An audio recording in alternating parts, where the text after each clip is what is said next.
also take a moment to settle yourself down. Sit straight, relax, leave that bed, take a deep breath, and give yourself a beautiful smile. Today, we're going to try to understand EQ, understand emotional intelligence, understand self awareness and self management. A lot of you must be wondering why all this talk about emotions. Isn't emotion something that we naturally know? What is EQ? What is this emotional intelligence all about? So here's the thing. Emotions are your biggest strength. Emotions are what help you survive. The intellect part of your brain is the frontal part of your brain, which is based on your current scenarios and your current lifestyle. The emotional side of your brain is your subconscious brain, which is years of evolution and years of learning. So, whenever something is beyond control of your IQ, it is EQ that saves you. So when we talk about success, when we talk about a successful person, it is not only the IQ, it is the combination of EQ plus the IQ.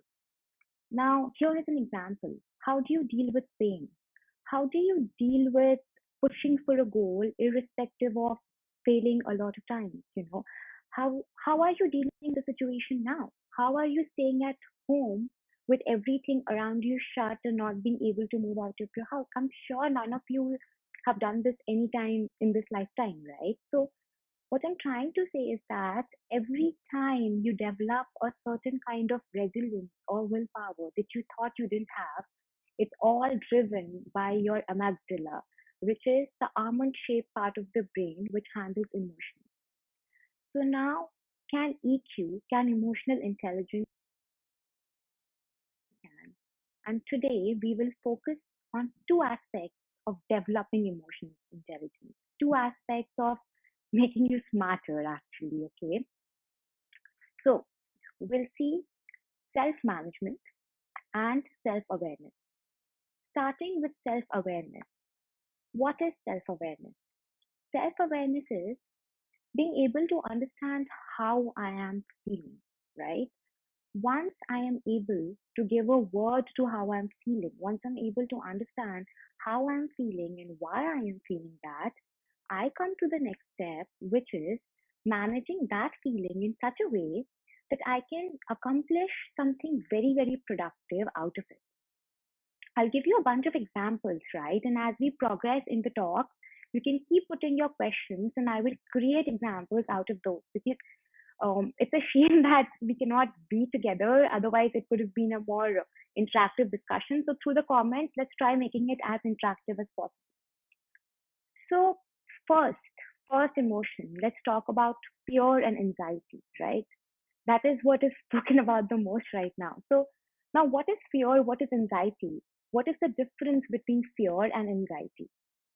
When we say fear, fear is being scared about something that might not happen. If I translate it into Hindi, I would say fear is dar. Anxiety is your brain trying to create stories and take care of that fear that it's experiencing. So anxiety is what I would translate into ghabrahat, right? And anxiety is what is addictive. It's really, really addictive. Let's take this example. You have a kid who needs to go for an exam. Now, it is very, very normal for the kid to get scared. It is normal that he feels the fear of passing or not passing the examination. Fine. Now, what would you recommend to the child? You would say, you know what, if you're scared that you might not pass, you'd rather study better, you would work hard so that the fear isn't triggered anymore. You will feel confident. Very simple, very easy.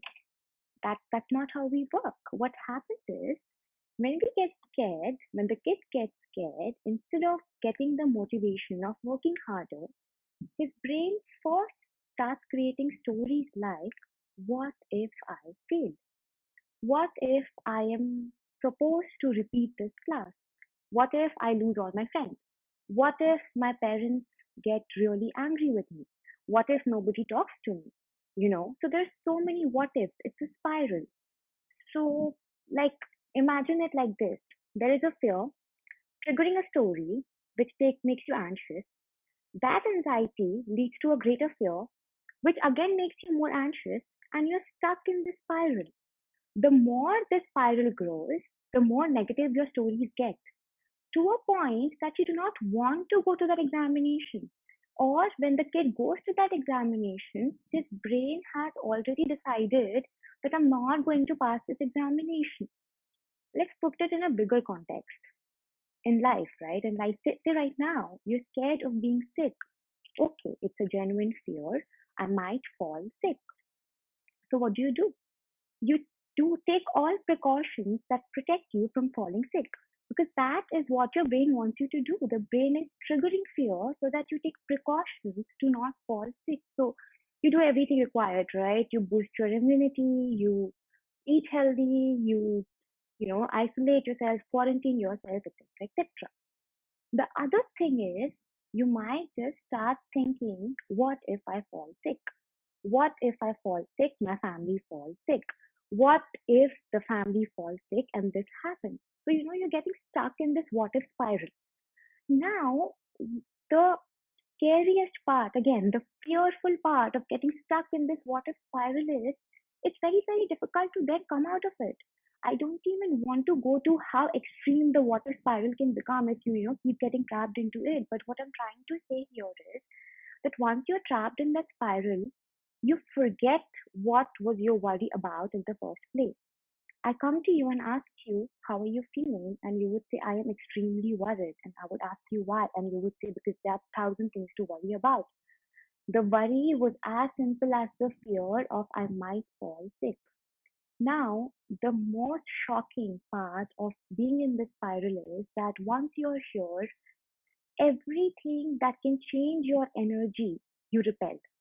So say you're there worried and I tell you, do you want to watch TV or do you want to go for a walk or do you want to read this or listen to this talk maybe?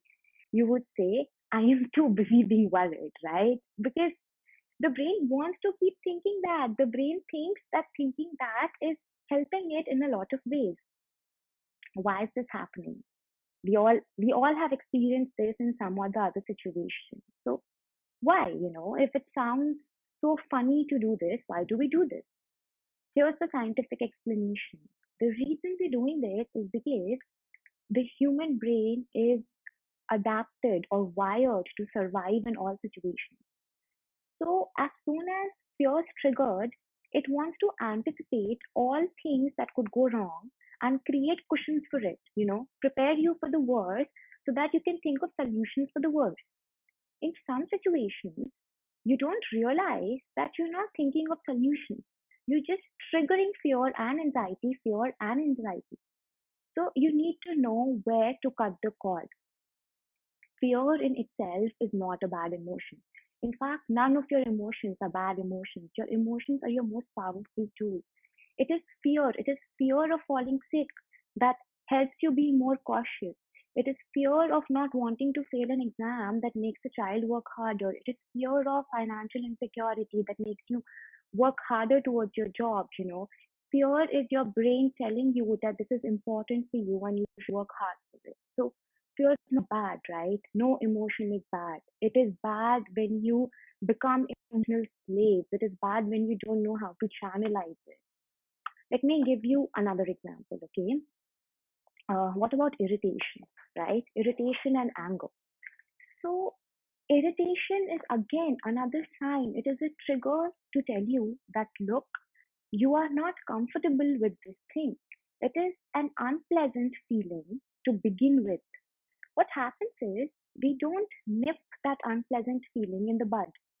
Um, for example, let me just create a scenario here that there is a spot in my room that's really dirty, right? So that table behind me is dirty. So I go to sleep and I look at that table and I feel a teeny tiny bit of uneasiness, but I let it be. I'm not too aware of thinking it through and I fall off to sleep. The next day, I see that again and maybe get a little more unpleasantish feeling. I don't do anything about it. This happens for maybe the third day, and the third day when I go to sleep, I'm extremely irritated when I see that bit of dirt. And the fourth day, when I'm actually taking an action to maybe clean it, I am extremely angry. I have let that tiny bit of dirt annoy me so much that I have let it reach a position of anger. My unpleasantness, my brain gave me a sign saying you're not okay with that dirt. I should have taken care of it in the first place. This is the first emotional trigger. Now, a lot of you might be feeling a little confused right now and saying, but Vishaka, are you trying to say that it's okay to get irritated? Or it is okay that I want everything to be my way and I should do everything my way? Or some people might also be saying that, but little things irritate me. They shouldn't irritate me. So here's the thing. When you feel the unpleasantness, right? Say I'm not capable to clean that table. So when I feel unpleasant, when I see that I'm going off to sleep and there's a bit of dirt, acknowledge yourself. Tell your brain, tell your amygdala, thank you, amygdala, for telling me that I'm not okay with this. I am sorry. I am not in a position to deal with it. I will ask my analytical brain to think of ways to deal with it. But until then, you shut up, you know. Then you will not get irritated because you've handled that situation. Similarly, when it comes to workplaces, when it comes to your employees or your employees at home or your boss or your children or your spouses, the first time something happens that you feel unpleasant about, please address it. And by addressing it, I don't mean confront that person. Introspect, ask yourself, what is it that's making me feel unpleasant? Can I take care of it? When will I take care of it? As soon as you've acknowledged your emotion will not become, you will not become slaves of your emotion. You will know how much you want to use that particular emotion. So I could go on and on about all the emotions here, and that's what emotional intelligence is all about. But to give you an idea, just say yes or no if you're understanding the concept here that everything negative or unpleasant that you experience is a sign to tell you to go in a specific direction. Unpleasant, maybe you call it your red emotions. It is a sign for you to work harder, to work towards converting that red into a green emotion. Please don't ever say, I don't want to be emotional. Because if you say you don't want to be emotional, you're killing a big aspect of your brain, a big aspect of your intelligence, and you don't want to become a robot. It's like you're killing your biggest asset, right? So this is kind of an idea about how you can channelize, and we'll come to it more. We'll come to it more later. But again, coming back to emotions are never a sign of weakness, and try addressing your emotions as soon as you feel it. Think of your emotional trap. Think of what is your personal emotional bully. All of us have some. For some people, it's anger. For some people, it's loneliness. For some people, it's insecurity. For some people, it's sadness. For some people, it could be anything. So think of what is your dominant emotional bully. Think of what is your positive emotion. What is it that makes you the happiest, or what is it that you're able to deal with the most, and then you learn to convert. Something beautiful is that when you learn to convert or when you learn to be aware, you will realize that sometimes what you're feeling is really basic. Sometimes you might just be feeling lonely and you might need some attention, but because you haven't addressed it for a while, you might start thinking that you're feeling insecure. And you're not an insecure person, you simply needed attention. When was the last time you went to your loved one and said, I need attention? Can you give me some attention? No, because you let it grow to an extent where you go and say, you don't have time for me, or nobody cares for me, or I am extremely alone, nobody listens to me. It's nothing like that. It was as simple as you were feeling lonely at some point which you did not address. Similarly, boredom, a lot of times because you haven't done something interesting and you are not in the flow mode, you feel bored. But since you don't address it, you're not aware of the fact that you're feeling bored, you take it to an extent where you say, I'm feeling sad, or I'm feeling upset, or I don't know what I'm doing with my life. It was as simple as you feeling bored. When a small child comes to you and tells you, I feel bored, you give the child a puzzle because you know that creates an energy shift. We don't do that. Why? Because we've forgotten what was the difference between being bored and being sad. Now, a lot of you must be asking or wondering that, but Vishaka, aren't these things that are should be coming naturally to us? Should we not naturally know when we are bored and when we are sad or what we are feeling? Why is it that this needs to be taught? You're perfectly right in asking me that this should have come naturally. And it does come to us naturally to a very large extent. We human beings are the most emotionally evolved species. Why isn't it coming naturally right now? Because what is happening is we're advancing at a phenomenal rate, right? With this advancement in technology and artificial intelligence, we are neglecting the emotional side of our brain.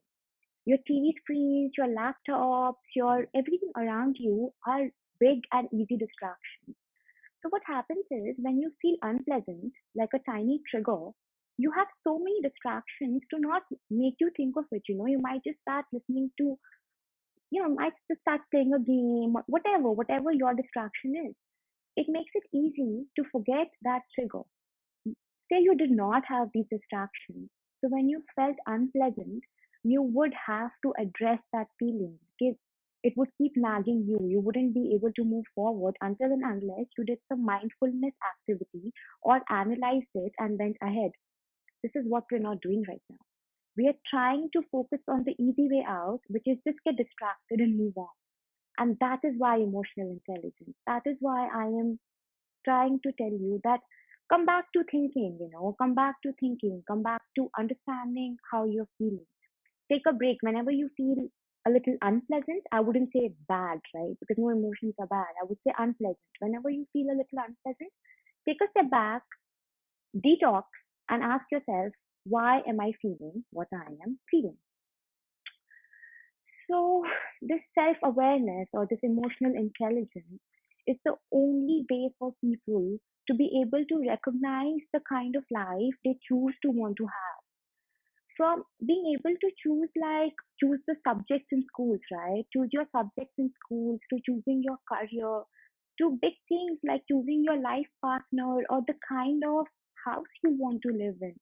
All these things like the kind of hobbies I want to develop, the kind of holidays I enjoy, all these things are choices that you can make once you know exactly how you're feeling, once you know what makes you feel a certain way.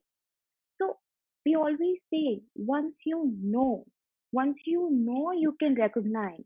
Once you recognize how you feel, you will automatically know how to deal with what you're feeling. And then your decisions will be made according to that. Once you make a decision like that, you will need no external validation.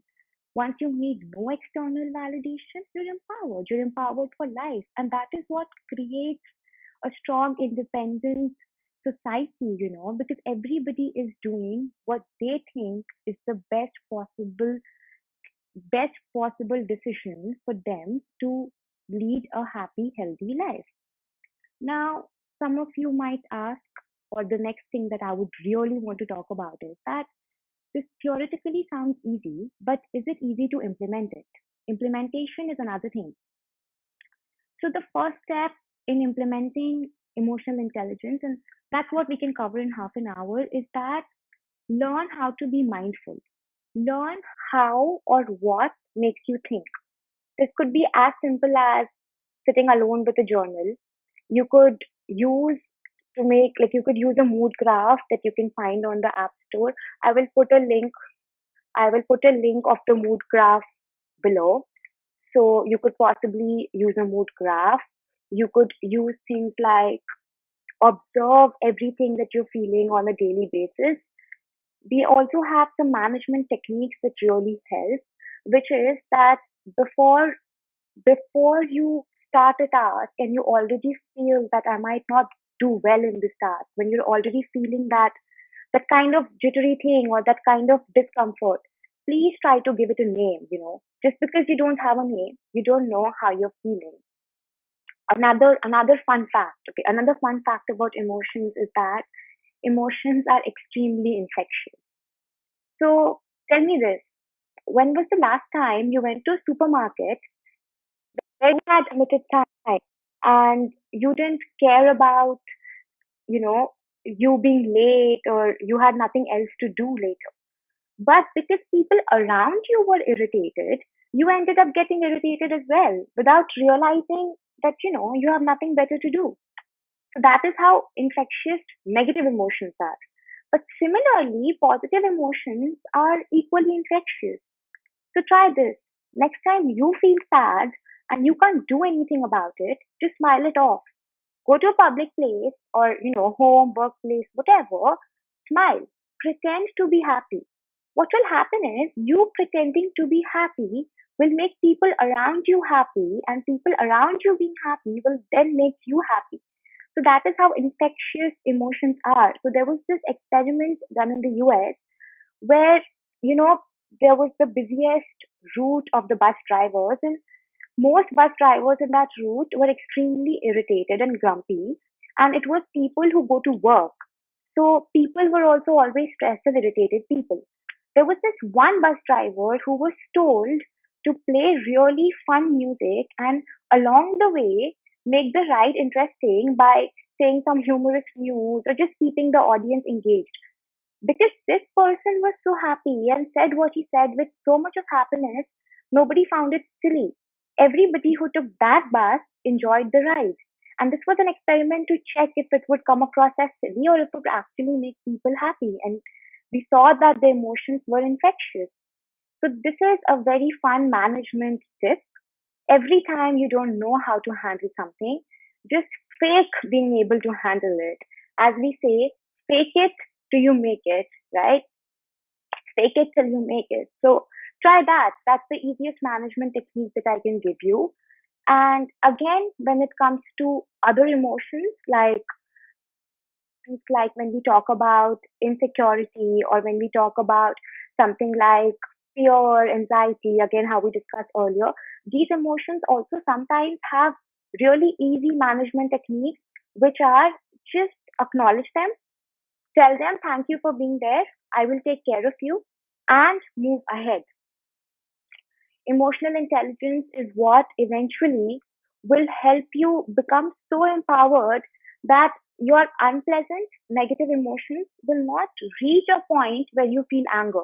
It will not reach a point where you feel extreme sadness or depression. You will be able to handle everything at each little step. So there is one thing that I always say. I always say that uh, tell your anger to break a mountain and it'll obey. Tell your fear to explode the darkness and it'll obey. Have the courage to order. Have the courage to order before you give in. Do not become slaves of your emotion. Make your emotion your tool and just go achieve whatever you want. So that's pretty much that I have for today. For anything else related to emotions, any other questions, any other techniques that you would like to know, I will put in the links below and you can come across. And another thing, I'm extremely grateful for the chairperson, Mrs. Jyoti Jain, for taking this initiative because it is very good for us to have live talks and use this period in the best possible way. So moving to,